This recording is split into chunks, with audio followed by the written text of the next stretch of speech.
Just don't worry about competition. There's nowhere in this world there's no competition. You have to get used to it.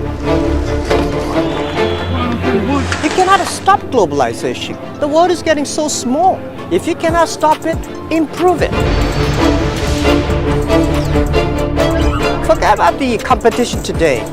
It's like 10,000 meters running. For the first 200 meters, don't think that guy is a competitor. Keep on running. 3,000 meters later, you will know who's the competitor.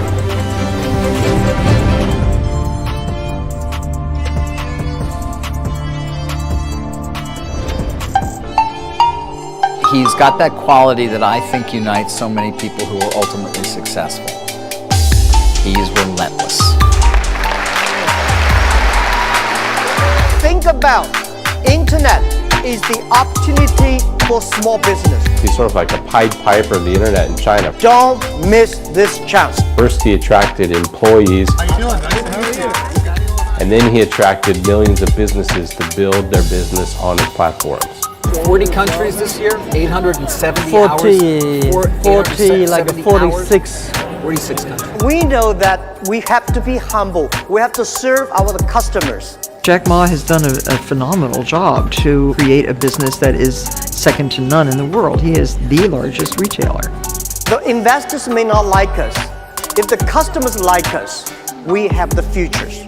I heard they call him Crazy Jack Ma. I think it takes a little bit of craziness or madness to achieve anything. Smiling, nobody blinking.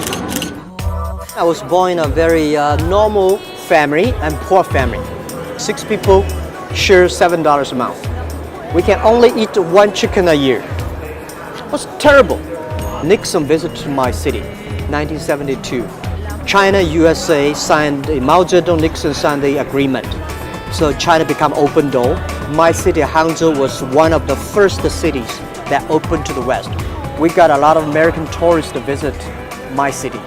What he would do is he would befriend foreign visitors who came to Hangzhou to walk around the West Lake there.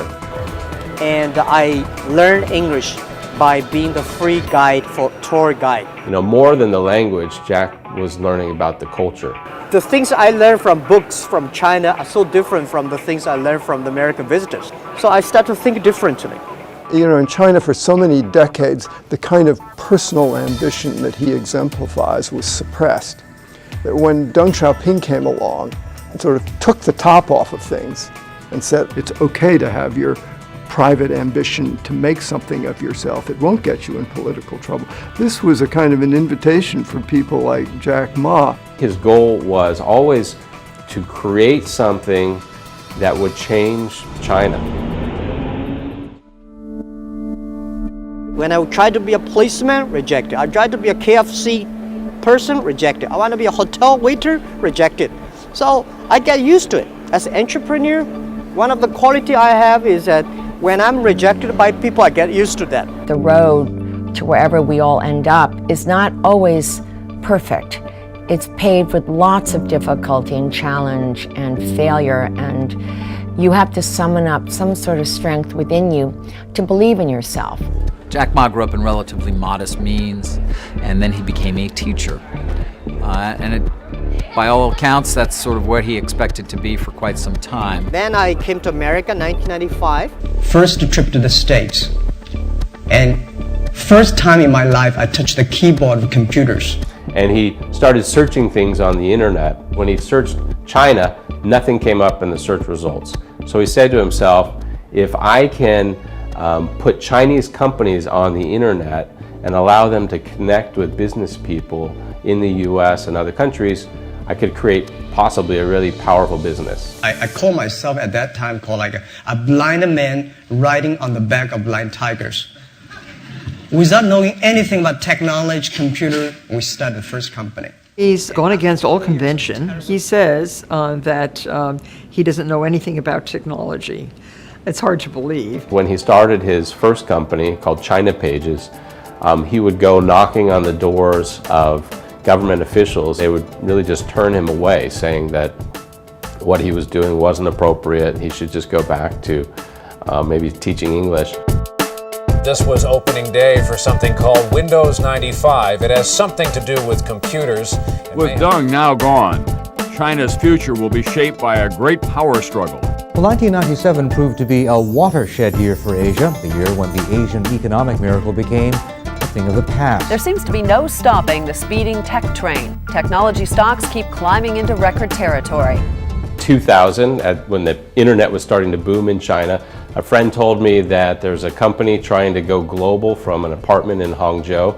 18 years ago, in my apartment, I told the 18 founders that one day we will build up a site. That site will be the top 10 sites of the world. Very few people believe that we will make it happen. Jack's greatest strength is bringing together ordinary people to do these incredible things that they never thought was possible. Most of my colleagues at 18 founders, they were my students, my friends. None of them are very successful. Among the 18 people, there are only 3 people who know something about computer. Being first in China was a key. You've got to remember there was not a great infrastructure for even the telephone. When Alibaba got started and when I joined the company, trying to sell businesses in China, the internet, was like trying to sell magic beans to someone. I mean, they couldn't see it, they couldn't touch it, and here was this guy, this kind of interesting looking English teacher, coming door to door to try and tell people they should spend their money, several thousands of dollars, to put their company on this thing called the internet. What it really was a opportunity for corporations, really, in other parts of the world to try to source manufacturing in China via the web. In the past 18 years, when I do internet in China, we got a criticism every day. You know, something when you believe it, a lot of people criticize it, but if you really believe it, continue to do it, improve it. We were rejected by more than 30 venture capitalists, but we are very optimistic. We believe in the future. We believe in internet, and we believe that if we do not succeed, somebody will. The big investment came when Masayoshi Son of SoftBank met with Jack, and the story is that Masayoshi Son was in Beijing meeting with a number of internet entrepreneurs who presented very detailed business plans, but Jack Ma got up with no presentation and just a story, a vision of what he wanted to do, what he wanted Alibaba to become. And Masayoshi Son got so excited about it that he pledged to invest as much as $40 million in the company. And Jack Ma turned it down and said, you know what, we only need 20 million at this time. Masa obviously gave capital to Jack Ma that he desperately needed, and also made the single greatest investment, one could argue, ever, period. Jack Ma has played a very key role in sort of the development of the internet in China, but not as we originally imagined the internet would develop. He has used it as a vector for commerce. So it started with some road shows with just maybe 100 people, then 200, then thousands more, where finally Jack turned this into a mass movement across China, where he educated small businesses about why they needed to use the internet. And he really created a revolution by educating these customers one person at a time. This is such a big monster. It is something that never happened in the history before. So we think we are changing China.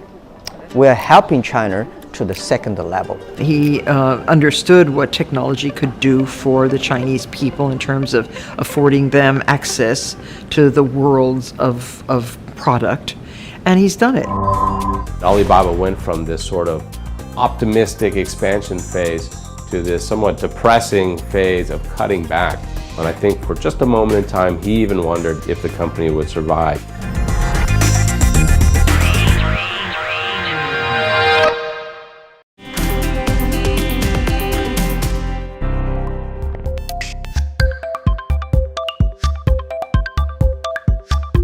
The ecosystem of Africa, the life is not decided by lion, tiger, and elephants. Life is decided by the minor insects. For us, consumers, small business are the key. If we can serve these consumers and small business well, big companies will get involved. They will start, coming. So if you keep a good size of shrimps, all the sharks will come. Big fish will come. When we started Alibaba B2B, we are helping small business to selling things across the board. So we think, which country has the best technology on the internet? We say USA. So we decided to build up a huge office in San Francisco. But what happened was it created a disaster inside the company. We had a division where half the team was in the US, half the team was in China, and there was a lot of friction between the management. So we know something wrong, we say we have to shut down the office. And it was at a time in 2000 when the internet bust had hit us really hard, and we were laying off staff around the world. A lot of analysts think the internet bubble is ready to burst, and by this time next year, a huge number of those .coms might be .gone. And Alibaba went from this sort of optimistic expansion phase to this somewhat depressing phase of cutting back. That was the only time I ever saw him doubt himself, is when he was laying off people, and I think for just a moment in time he even wondered if the company would survive. And from that moment on he realized that being a CEO is different from being an English teacher. Being a CEO means making the tough decisions and sometimes cutting back in order to allow the company to survive. So from that moment on I never saw Jack doubt himself again. I watched a wonderful movie called Forrest Gump. I was touched. He said, life's like a box of chocolate. You never know what you can get. He really does love Forrest Gump. But if you keep on getting, you will get one good chocolate. He just sees it in some way as a corollary for the American dream and all the things you can potentially do in life. And I found the Forrest Gump made a fortune by catching shrimps, not catching whales. So helping small business will make me like a Forrest Gump. Forrest Gump, just to keep on running. Be simple, serve the people. He can try to compare himself to Forrest Gump. He can't ever be Forrest Gump. He is right out there, right in front, doing everything that he thinks will be in a pioneering spirit. He is a pioneer, much more than Forrest Gump was.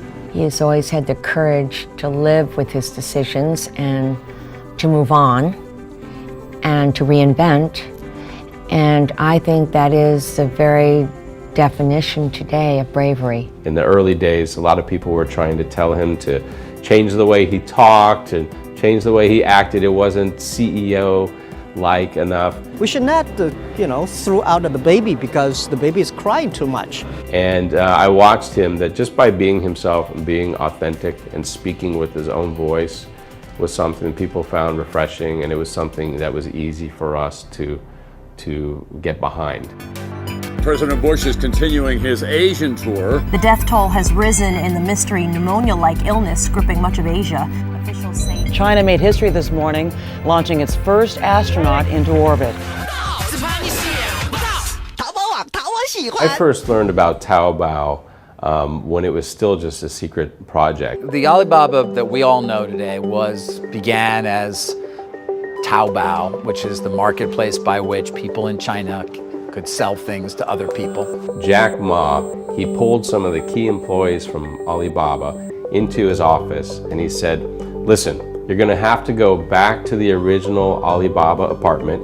You're going to have to work in seclusion. You can't tell your friends, you can't tell your family, you can't even tell the other Alibaba employees about this. So when we see something is coming, you have to prepare now. He realized that eBay, sooner or later, as it grew in China, would start coming after Alibaba's customers. Very interested in China right now. It could be one of our biggest markets. My belief is that you have to repair the roof while it is still sunshine. Taobao started free, and I think by announcing we're going to be free for 3 years, put a lot of pressure on eBay. Point blank, he said, they're not going to succeed. I'm going to get them. And eBay's reaction was to put out a press release saying, free is not a business model. But in fact, we knew that because we were getting so many people on to Taobao, because we were free in the early days, ultimately we could make money. I always believe one thing. You lose only when you give up. And in the end, as a surprise to eBay, Jack decided to do a deal with Yahoo. Yahoo agreed to purchase Alibaba's shares for $1 billion in cash, which not only makes Yahoo the largest strategic investor in Alibaba, but also helps it grow its brand in China. Jack's motivation for partnering with Yahoo was really, we can add that to the rest of our businesses and become a sort of an eBay plus a Google plus a Yahoo all combined together. One of the reasons many multinational companies, they go to China, they want to compete with local companies instead of making custom happy. Jack Ma did a sort of a minor miracle in beating eBay. Another story out on eBay today. It's down 0.2%. eBay talking about cutting off at some point in time in the future its Chinese website. eBay couldn't win there. They just didn't know what the hell they were doing. When I got to succeed on something, I feel excited, I feel honored. Wow, why I have the chance? We saw that there was a huge opportunity in China because in China the banking is so inefficient. We realized if we could create a payment system, it could grow to much more than a payment system. It could become a financial institution. And this opened, of course, a huge door because it enabled him to there was no way to pay for things online. People didn't yet have credit cards. So with Alipay, he added a very important room onto his house. And that was the room of how do we get payments made. Being creative in business is a whole nother kind of creativity, but creativity nonetheless. To be able to envision different business models, to be able to envision how life can change. This was a true revolution in China, both in consumerism and in the Chinese economy. This is huge. The number of products on Alibaba is gigantic. I don't know the number, but it's phenomenal. I don't think I could ever appreciate the pressures that Jack Ma is under to be a hard-charging entrepreneur at the same time as he's a part of a communist system in some way that takes people away, leaders of businesses, and disappears them.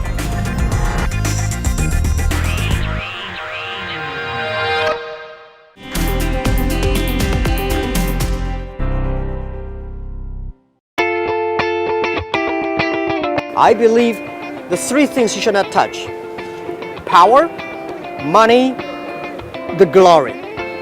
If you keep the power in your office, you will be in trouble. If you keep the money in your own pocket, you will be in trouble. If you put the glory in your head, you will be in trouble. So when you have money, spend the money supporting more people. When you have power, empower the others. When you have the glory, put the other people have that. Joe, it's quite a mob here. There are more than 130 press organizations waiting here to see Jack Ma. You felt like it was the Oscars? I was in line because you have to admire that kind of thing. The IPO of Alibaba was the single largest and the biggest day that I can remember in many ways. And Alibaba, with its much anticipated IPO today. It didn't disappoint. It went up enormously at the time. This is the beginning of Alibaba. It gave it a market value larger than that of Walmart on day one. Ma himself has become China's richest man just by the founding of Alibaba. Today, he is expected to be worth north of $22 billion. This was a very big deal for China, not just for Alibaba. Today, what we've got is not the money. What we've got is the trust from the people. When you go to the headquarters, it's very interesting. It's all young people. I don't think I saw anybody in the headquarters over 30. When we hire a lot of people, I never see their diploma. I just see where they are optimistic, where they want to learn new things, want to change things, they want to work at teamwork. Those people who are below 30 years old, they are the internet generation. They are the generation going to change the future. We think data is going to be so important to human life in the future. So now we just said we are the first runner. Compared to tomorrow, our data is nothing. Jack Ma day to day is not running Alibaba. He is the visionary. He is the strategic thinker about the big picture. Next 30 years, the technology is going to challenge a lot of job opportunities. People are already unhappy because a lot of machine learning, artificial intelligence killing a lot of jobs. People start to worry. So I think the good thing is that technology is going to improve people's life. Jack Ma is someone who always dreams big. I mean, really big. A lot of us have dreams, but Jack's dreams almost seem unrealistic. They're so big. Machine is good in knowledge, but human beings are good at the wisdom. You have to stay relevant, but at the same time, you also have to be a risk taker, and you have to shake things up a little bit. What Alibaba want to do next to 10, 20 years is to enable the innovation of traditional business, transform the world, transform all the traditional retailer, manufacturer, financing sectors. He's created one of the largest financial services companies in the country on the back of, in a sense, Alibaba. We are enabling small business and young people to be able to reach financial support. They're the first private company to become bank approved by the Chinese government. I think it's monstrous. I think it's very important. But I would think that it's also probably nerve-wracking. It's great to be Goliath if you're in an open society and a free economy. It can be very problematic to be a Goliath when the other Goliath is the Chinese Communist Party. I don't think I could ever appreciate pressures that Jack Ma is under to be a hard-charging entrepreneur at the same time as he's a part of a communist system in some way that takes people away, leaders of businesses, and disappears them. It takes a lot of fancy footwork to keep on the right side of that. So sometimes when I look at these business people doing things, I say, wow, I'm not going to do anything like that. He realized that although the Chinese government didn't like the internet for political content or for the ability for people to criticize the government, what they did like about the internet was that it could help create jobs and help grow the economy. Every day, more than 200 million people shopping through a mobile phone on our site. You're seeing people in the middle of China with their smartphone press a few buttons and they can buy lobster from Maine or cherries from Washington. I would argue the growth of the mobile phone was probably the single most important thing that has helped Alibaba become the giant it is. We have more than 10, 20 million small businesses using our platform. And 60% of them, this business, never exist before Alibaba. And he is so enthusiastic about what he's doing. And what he's doing is pretty simple. It takes a genius to think of the simple. One of the secret sauce for Alibaba is that we have more than 48% of the people in the company, they are women. He's supporting women in an era where, there's still residue disrespect for women. And I think for him to be able to bring that to China is extraordinary. I do everything to making sure that I'm my customer happy, employee happy, the society is good, is healthy.